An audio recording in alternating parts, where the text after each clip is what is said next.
What's up, gamers? It's your boy Yickman coming at you live once again through the power of the internet. I think I used that one last time. Oh, okay, hold on. I'm gonna try a different. I'm gonna steal a different intro. Sup, you beautiful bastards? Hope you're having a fantastic Tuesday. My name's Yickman. We're gonna be talking about the Switch 2, and let's just jump right into it, or something like that. Hey, we're gonna be talking about the Switch 2 again because why not? It's coming out soon, I think. We'll find out on Wednesday. In the last video, we talked about if you should buy a Switch 2, kind of just going over everything we knew thus far from the reveal trailer. I'm seeing if maybe it would be worth it. This time, I want to focus on what the Switch 2 needs to do in order to succeed in the current gaming market. It's very awkward to move my hands with... There we go, okay. Is succeeding in the current gaming market. The landscape has changed, at least since the Switch 1 was released. The Switch 1 came out in a very different environment in the industry. And so now we're going to talk about what the deal is now. So ahead of Wednesday's Switch 2 Direct, there's still very little that we know concretely about the Switch 2. We can speculate, we can look at maybe a couple leaks that have come out, but very little concrete 100% provable information.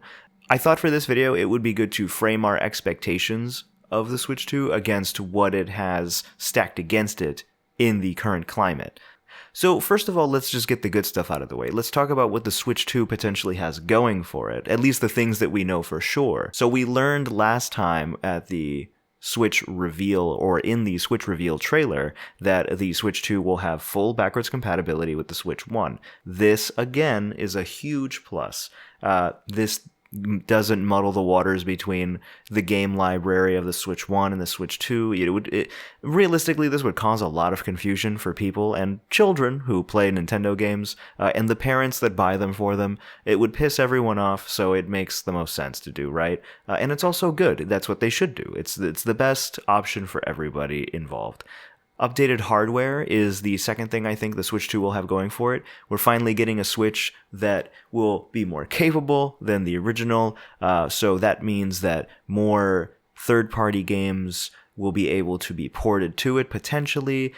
Generally, the games should look better, even on the Nintendo side. They'll be able to play with much more resources. They won't have to limit their settings. Another thing it has going for it is that it's just simply a bigger or larger console. At least I think that's a plus, because I'm an adult. And it's nice to hold an adult-sized controller. So those, I think, are pretty much the things we know for sure. At least to me, those are the important things. The big three things for me. We got backwards compatibility, updated hardware, and better ergonomics potentially from the larger size of the console. So when we talk about the things that are stacked against the Switch 2, there's a few things that come to mind. And first and foremost is the state of the world. I don't know if you have been living under a rock, but the world around you is on fire. The world around you is dying and burning. The world around you is hell. The world around you is a mess. The world around you is not great. The world around you is simply bad. There's a lot of bad stuff going on, which means that there's a lot of uncertainty. The economy, not so good. Yeah, it's not looking too hot, I'm gonna say. And with that comes insecurity and spending. With that comes... the most beautiful word in the English language, the tariff. To me, the most beautiful word in the dictionary is tariff. With that comes the uncertainty of pricing, people not wanting to spend money, people not being able to afford a new gadget. So I think that's a pretty big factor in whenever the Switch releases. Like, will people be able to afford it? Will people feel secure enough in their expenses to be able to shell out potentially $400 to $500 on a new toy when it's not something they need? That, I think, plays a huge factor in the Switch 2's initial success. I'm not a psychic. I can't read the future. I don't have a crystal ball. I have literally not. I have this. I have a cube. I mean, it does this, but this is neither crystal nor a ball, so yeah. So moving on to the second point, again, it's a different market, like I said earlier. There is competition in what the Nintendo Switch, the niche that the Nintendo Switch has carved out for itself. It's no longer 2017. The Nintendo Switch is not the only handheld home console anymore. We have competition. There is the Steam Deck, very popular. I think there is another kind of Steam Deck thing called the Asus ROG Ally X, something like that. I've never seen one in person, but it's out there. That's another potential point of competition for Nintendo with this release. The Steam Deck and others may potentially be enough to convince people to not get a Switch 2. If you have a Steam Deck, you have access to your entire Steam library if you are a PC gamer, you know. Well, not your entire library. Not everything works on Steam Deck. But anyway, you get the point. There's a lot of games out there on the Steam Deck that you can play. And I mean, I'm not going to be the one to say, but I think you can technically, emulate Nintendo games and way better than they perform on the Switch. But you didn't hear that from me. Ooh, I'm going to go get the Steam Deck real quick. The Steam Deck presents an excellent alternative to the Switch. I have one right here. I'll show you. See, here's the Steam Deck, right? It's a very large console. Now, hold on, let me get my Switch for comparison. Oof, okay. This is an awkward set. Anyway, so as we see, here is the Steam Deck in all its glory. Very large, very nice. More powerful than the original Switch. The Switch, very tiny, not very large. In terms of ergonomics, granted, I have a case on my Steam Deck, but in terms of ergonomics, this feels like really nice. This feels like I'm holding an Xbox controller. This feels like it fits like a glove. The Switch does not fit like a glove. It fits like a small glove, like a uncomfy after a while, especially. I think that people are going to make comparisons to something like the Steam Deck when they decide if they are going to purchase a Switch 2. I think having competition like the Steam Deck and other PC handheld console devices is going to make it a harder release for the Switch 2. It's not going to be the brand new kid on the block anymore. It's just going to be another device in the sea of handheld devices. And it's going to have to contend with all those other devices. So that could be a potential point of pain. But we'll see. Maybe that won't matter. Maybe Nintendo's library is compelling enough. I guess we'll find out. Maybe they'll show a bunch of games that are going to be coming out on launch for the Switch 2 that may be enough to excite enough people to be like, hey, I don't care if the world's burning around me. I don't care if I have to take out a loan. I will buy the Switch 2. And also, my Steam Deck sucks. So there's potentially that could go that way. Like I said, I don't know. We'll see. I think one of the more interesting things that we have seen so far that isn't 100% confirmed is this patent that Nintendo had filed with their Joy-Cons. The whole patent is about using the Joy-Cons, right? Like if I have my Switch here right now, might as well, right? So we got our Joy-Cons, right? I'm having so much joy. I'm being conned into having so much joy right now. You have your Joy-Cons, right? And being able to use the Joy-Cons, or I guess maybe one of them, potentially the right one, as a mouse. So you'd be able to, in theory, on the patent, I'll put the patent on screen because you can't see my hand right now, and I'm not moving the camera. So you'd be able to use the Joy-Con like a mouse, like so, right? You'd be able to move the Joy-Con around on a table and click with the top button. That, I'm doing it right now, and, maybe this will be different with the Switch 2's Joy-Cons, but that'll probably feel a lot different. This one's a little small, so it's not very comfortable as a mouse.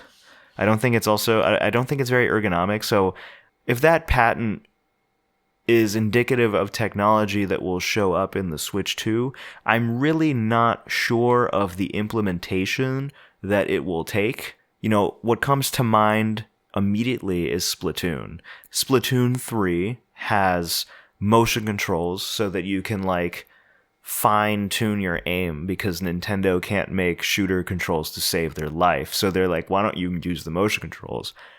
I don't know. But I could see a potential future where you are perhaps using the left Joy-Con to navigate movement with your character and then maybe using the second Joy-Con as a mouse so that you're kind of emulating more PC-like mouse accuracy with your Joy-Con instead of just solely relying on like, you holding your controller and doing this while also, you know what I mean? Like if you play Splatoon, you know what I'm talking about. I guess to me, it's also not exactly the best setup. Some other people have disagreed with me on that. I personally am not a huge fan of motion controls, so that's where my bias lies. I will always shit on that, but maybe having this more mouse-like control scheme will be more beneficial for games like that have those motion controls. And I can see that. I could see that working out. It's kind of the same concept of having like a flight stick. Like if you've ever played, and I might be dating myself here, but if you've ever played an old school like flight simulator, or if you've ever heard of the series Mech Warrior, that was a game that was compatible with like this giant flight stick arm that you can pilot, used to move up and down and aim. I could see that being potentially like that, where you would have your left Joy-Con to pilot your character moving around in space, and then you would have your right Joy-Con where you can just slide it around the table and aim and click. The only other thing is that I don't see that being very compelling, or a very compelling feature when you're sitting on the couch or on the go. Maybe if you had, your Switch with the kickstand out, I don't know, let's say you're at a coffee shop. Let's say you're at your favorite coffee shop and you got your Switch, like a little laptop, and that kind of would be cool, I guess. Like you have Joy-Con in one hand and you have the other Joy-Con on the table, and you're like, it's like a little laptop and you're like playing Splatoon on the coffee shop's Wi-Fi, and you're just sitting there like a pro gamer using your mouse controls to pwn some noobs or something like that. I think that could be cool. We'll have to see if that's a thing. I don't want to ramble too long about that because there's a lot you could say, but we don't know for sure. Maybe, again, maybe there could be an alternate UI when it's docked. If you're like at a desk, maybe like I'm sitting at a computer desk right now, maybe they'll have the option to like have a more PC interface. I doubt it. I don't really see the use case for that, but maybe. Who knows? We'll have to see. The other thing I think could make or break the Switch 2 is third-party titles. I know we talked about this in the last video. Nintendo doesn't theoretically need third-party, but yada yada, I feel like they kind of do. I think the Switch 1 was unique when it first was released because it was a compelling sell when you could say, hey, remember Doom? What if you played Doom, but on an airplane, right?